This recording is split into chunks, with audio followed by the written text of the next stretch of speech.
सरकार ने कोविड के नैदानिक प्रबंधन के लिए आयुष आरोग्य पद्धतियों से जुड़े प्रशिक्षित चिकित्सा कर्मियों को शामिल करने का परामर्श जारी किया है। आयुष मंत्रालय ने कहा कि 8 लाख आयुष पेशेवरों का एक पूल कोविड से जुड़े कार्य करने के लिए उपलब्ध रहेगा। कोविड से लड़ने में चिकित्सा कर्मियों की उपलब्धता बढ़ाने के लिए कुछ दिन पहले किए गए फैसले के क्रम में आयुष पेशेवरों की सेवाएं ली जाएंगी।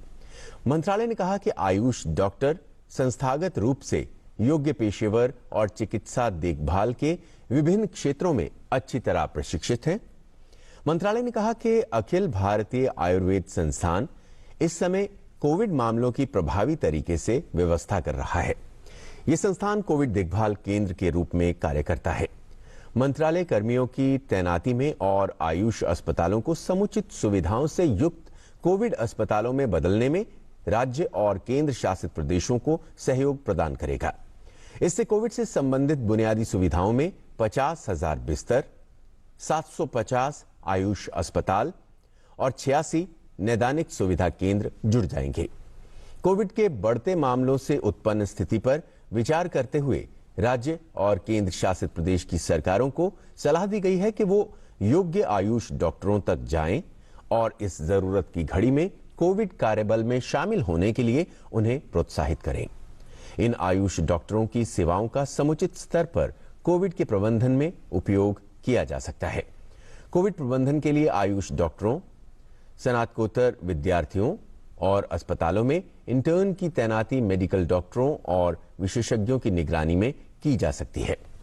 मंत्रालय ने कहा कि कम से कम 100 दिन की कोविड ड्यूटी करने वाले ऐसे पेशेवरों को भारत सरकार की ओर से प्रधानमंत्री विशिष्ट कोविड राष्ट्रीय सेवा सम्मान दिया जाएगा। कोविड महामारी को देखते हुए सरकार ने आयकर कानून के नियमों में छूट दी है। अब सभी अस्पतालों, नर्सिंग होम, औषधालयों और कोविड देखभाल केंद्रों को रोगियों से 2 लाख रुपए तक नगद लेने की अनुमति होगी। रोगी और नगद लेने वाले अस्पताल को इस तरह के भुगतान के लिए अपना पैन और आधार संख्या दर्ज करानी होगी। ये छूट इस साल 1 अप्रैल से 31 मई तक के लिए लागू होगी।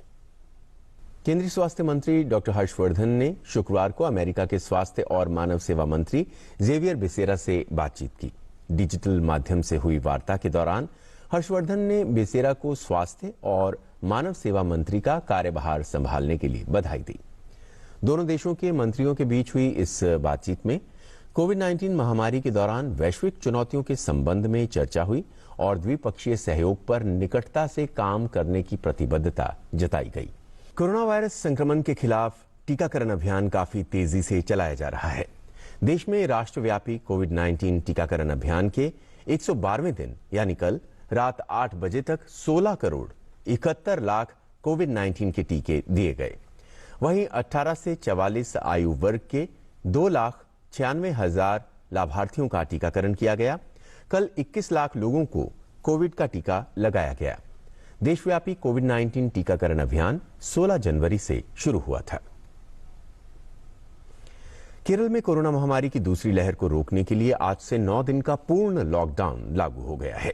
आज से लागू पूर्ण लॉकडाउन के दौरान रेल और वायु सेवा के अलावा कोई अन्य सार्वजनिक परिवहन नहीं चल रहे हैं। आवश्यक वस्तुओं की आवाजाही और रेलवे स्टेशन व एयरपोर्ट जाने के लिए ही टैक्सी को आने जाने की छूट मिली हुई है।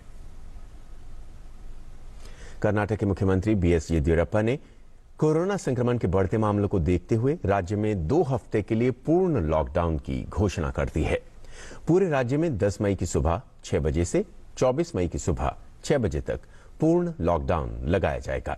इस दौरान जरूरी सेवाओं को छोड़कर किसी को भी बाहर निकलने की इजाजत नहीं होगी।